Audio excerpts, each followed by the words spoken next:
A young woman sat beneath an old tree deep in the forest. Tears kept rolling down her cheeks, as if each drop carried her heart's pain. She wasn't crying for no reason. It felt like something inside her had broken, something that could never be fixed again. Suddenly, she heard a rustling sound from the bushes. Alia looked up. A snake was slithering toward her. Frightened, she moved back quickly. She was about to run when the snake spoke in a human voice. "Wait, girl. Don't be afraid. I won't harm you. Please hide me in your shawl. A snake charmer is chasing me, and if he catches me, I'll be killed." Alia froze. A talking snake, it felt like a scene from a story.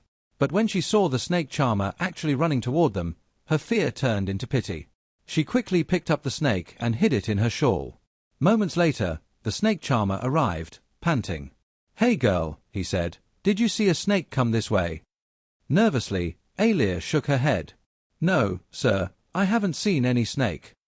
Without another word, he hurried off. A moment later, the snake slid out from her shawl and said, "Thank you. You saved my life.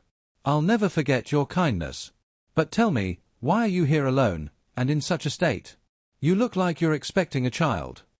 Hearing that, Alia's eyes filled with tears again. "You don't know," she said softly. "I've ruined my own life. Closed the door to my own happiness. Now I'm here in this forest, punishing myself." The snake spoke gently. "What happened? Tell me." Alia took a deep breath and began, "I was my parents' only child. They loved me deeply, perhaps too much. Every wish was granted, every mistake forgiven. That love spoiled me. In our village, I had 2 close friends. I visited them daily, we talked, laughed, shared everything. One day, as I was walking to my friend's house to learn sewing, I noticed a boy watching me from the roadside. At first, I ignored him. But he kept standing there every day, and slowly I began to notice him too. He never said a word, just looked at me and smiled whenever I passed by. And strangely, when he wasn't there, I felt uneasy. This went on for months. One day, he gathered courage and stopped me. "Alia," he said, "I have something to tell you." I froze but didn't move away. He continued, "I'm the lawyer's son. I love you and want to marry you. If you agree, I'll send my parents to your home with a proposal." I was stunned, but inside, I felt a strange joy. He was handsome, polite, and looked at me with such honest eyes that saying no was impossible. I smiled and said, "All right. Send your parents. I'm sure my father won't refuse." That day, we talked for hours. For the first time, I felt that maybe this was love, the feeling that lightens the heart. I was truly falling for someone. Only a few days passed when, one afternoon, Khalid's parents arrived at our home. They came straight to the point. "We'd like to ask for your daughter's hand," said Khalid's father. "Our son loves her, and we know she feels the same. When both agree, what objection can there be?" Hearing this, Alia's parents were stunned. It was as if the ground had slipped from beneath their feet. They had no idea about any of this. That evening, they called Alia. "Daughter, is this true?" her father asked. Hesitantly, Alia replied, "Yes, Abba. Khalid confessed his love a few days ago, and I said yes. I love him. Please accept his proposal." But her father's face hardened like stone. "Khalid," he said sternly, "that boy is reckless, drinks, and has a bad name. We've seen him fighting in the market. He'll never keep you happy." Her mother, tears in her eyes, added softly, "Daughter, how can we give you to such a man? You are our honor." But Alia was blinded by love. "You're wrong," she cried. "Khalid isn't like that. He truly loves me." Her parents shook their heads. "No, this marriage will never happen." That night, Alia locked herself in her room. Tears kept falling as she spoke to the silent walls. To her, Khalid wasn't just a boy, he had become her dream, her entire world. A few days later, when she met him again, her eyes were filled with tears and her lips with worry. "My father will never agree," she said. Khalid looked into her eyes, smiled, and replied, "Then why wait for their permission? Let's run away and get married. We'll convince them later." That one moment, that single decision, changed her life forever. That night, Alia stepped out of her home and didn't look back. They reached the city and rented a small room. The paint on the walls was old, but their hearts were full of new dreams. Alia believed everything would soon be fine. Abba will forgive us, she'd say each day, and Khalid would laugh, of course, everything will be fine. At first, Khalid seemed completely changed. He brought her flowers, took her to the market, and promised to treat her like a queen. But within weeks, the truth began to surface. One evening, as Alia was cooking, she caught the smell of alcohol from behind the door. When she looked, Khalid was sitting with his friends, laughing drunkenly. She was shocked. "Khalid, what are you doing?" she cried. Laughing, he set the bottle down. "Oh, come on, what's the big deal? Just having some fun." In that moment, every hope inside Alia shattered. "My father was right," she whispered, her voice trembling. "You promised me you didn't drink. You lied." "You're a liar, Khalid." Khalid's face suddenly turned cold. He stood up and, without a word, pushed her hard. "Don't interfere in my life," he shouted. "Who are you to stop me?" That night, Alia realized for the first time that when love turns blind, life itself becomes invisible. The rage and violence she suffered from Khalid left her numb, as if the ground beneath her had collapsed. Just a few days of marriage had shattered all her dreams. Khalid now lived as he pleased, coming home late every night, usually drunk, fighting, and hitting her over the smallest things. It didn't matter what his wife felt or wanted. He simply didn't care. She often remembered the days when her parents' love and their home were her whole world. Those memories now burned her from within. The girl who once grew up surrounded by affection now faced a cold and cruel reality, completely alone. Yet deep inside, a small flame of hope still flickered. Maybe this would pass. Maybe Khalid would change. Maybe he'd stop drinking and love her again. But Khalid showed no sign of change. When Alia was 5 months pregnant, the doctor said, "It's a girl." Those words changed her world forever. That night, Khalid shouted, "I will not let this daughter be born. End this pregnancy right now. I don't want a girl." A storm rose inside Alia. "Don't you remember?" she cried. "What we did was out of love. This child is a symbol of that love." But her words meant nothing to him. Khalid kept shouting, threatening, and forcing her to agree. Each day, his cruelty grew, and Alia's pain deepened. One day, he dragged her to a hospital and warned, "If you cause any trouble, you'll regret it. This child won't survive." But outside the hospital, Alia gathered her courage and screamed, "No! I won't let this happen. This is my child." Then, covering herself with her scarf, she escaped, tricking Khalid's eyes. Where could she go now? She couldn't return home, the same home she had left for love. What would she say to her parents? How could she face her relatives? There was no one left to turn to. The world seemed to close in around her. So, she made a desperate choice. To stay hidden from Khalid, she began walking toward the forest. The forest was far from the village, dense and silent, a place surrounded by old tales and fear. But Alia was no longer thinking about escape alone. She was thinking of how to protect herself and her unborn child. After walking for hours, she reached the edge of the forest and saw an old hut between 2 tall trees, abandoned and forgotten by time. Exhausted, broken, and helpless, she decided to stay there. Days passed.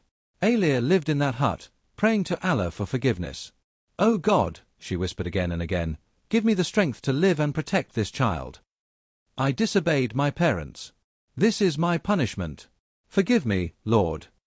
Her prayers carried deep pain, filled with guilt, regret, and the quiet strength of a woman preparing for motherhood. But one night, labor pains struck suddenly. There was no one to help, no one to hold her hand. The damp forest trembled with her cries. She was in agony, calling out to Allah for mercy. Then she saw a snake slowly slithering toward her through the bushes. Her face turned pale with fear. "Why, Allah, only you can protect me now," she whispered, closing her eyes tightly. The snake circled around her, as if guarding her. And then, as if by a miracle, that very night, her daughter was born. Exhausted, tears streamed down Alia's cheeks. She looked at the snake and softly said, "Thank you. You saved me and my baby." There was a strange light in the snake's eyes. With a faint smile, it said, "Don't you recognize me, Alia? I am the same snake you once saved from death in this forest." Alia froze. Memories from years ago came rushing back. It was indeed the same snake she had hidden in her shawl to save from the snake charmer. She named her newborn daughter Saba, which means light, and truly, Saba became the tiny ray that brightened her dark life. The snake became their companion. Sometimes it played with Saba, other times it watched over Alia's hut. Time passed. Slowly, Alia's sorrow melted into Saba's laughter. One day, while Saba was playing outside, the snake entered the hut carrying 2 small children. Saba jumped with joy. "Where did you bring these kids from? Will they play with me?" she asked excitedly. But when Alia saw the children, her heart skipped a beat. In a firm voice, she asked, "Who are these children? Where did you get them?" The snake replied in a serious tone, "They are your husband Khalid's sons. He remarried and became the father of these twins. He ruined your life, and now he must feel the pain of losing his own.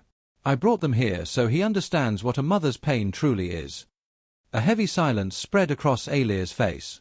She stared at the innocent children, their small faces, their carefree breaths. Then she said softly, "No. This is not right. If Khalid was cruel, what fault is theirs? Should I do what he once did to me? I cannot break another mother's heart. Take them back." The snake was stunned. "But Alia, this was your chance for revenge." Alia's voice was calm yet firm. "There's something greater than revenge, humanity. I've made enough mistakes in my life. I can't separate any mother from her children." The snake bowed its head. The next day, it quietly returned the twins to their home. When Khalid saw his missing sons again, he broke down and wept like a child. For the first time, he truly understood the pain of losing one's own blood. Years passed. Time left its marks, but the little hut in the forest still stood strong. Saba had grown up, a young woman now, her eyes bright, her heart full of hope, ready to begin her own life under a new sky. Alia had grown old, but her face now showed peace. The snake was still there, guarding Alia and Saba like a silent watchman. Sometimes, in the stillness of night, Saba would call out softly, "Friend, don't you ever get tired?" The snake would smile and reply, "Protectors never tire." One day, the calm of the forest was suddenly broken by a strange sound, someone sobbing. Alia looked out of her hut and saw an old man stumbling between the trees. His clothes were torn, his body full of wounds, his hair covered with dust and streaked with white. He was no stranger, it was Khalid, the man who had once made Alia's life a living hell. The moment Khalid saw her, his eyes widened in shock. He fell to the ground, grabbed handfuls of dirt, and poured them over his head. In a broken voice, he said, "Alia, I wronged you deeply. Allah has punished me for it." Alia took a deep breath and replied calmly, "Khalid, I never cursed you. But the words you spoke about my daughter still hurt even today." Tears filled Khalid's eyes. "Forgive me, Alia," he begged. "My sons threw me out of my own house. The illness eating me inside won't let me live in peace. I gave everything to them, yet they left me homeless. I haven't eaten or drunk for days. Now, even my own breath frightens me." There was pain in his voice, but no pity in Alia's eyes, only truth.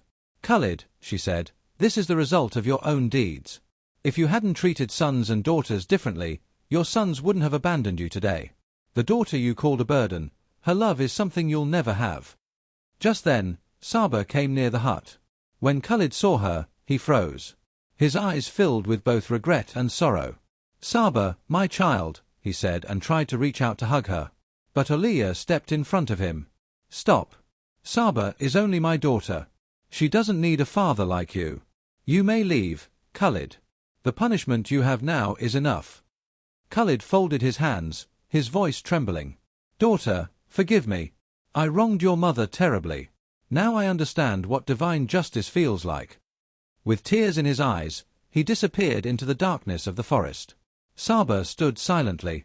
She felt no love for her father, she had heard everything from her mother. For her, only one bond mattered now, her mother's. Days passed.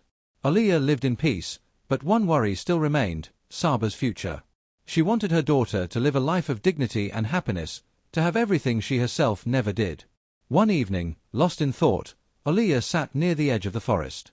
The same snake appeared, the one who had protected them for years. "Alia," it said, "the time has come for your prayer to be answered. Near the river lies an old well.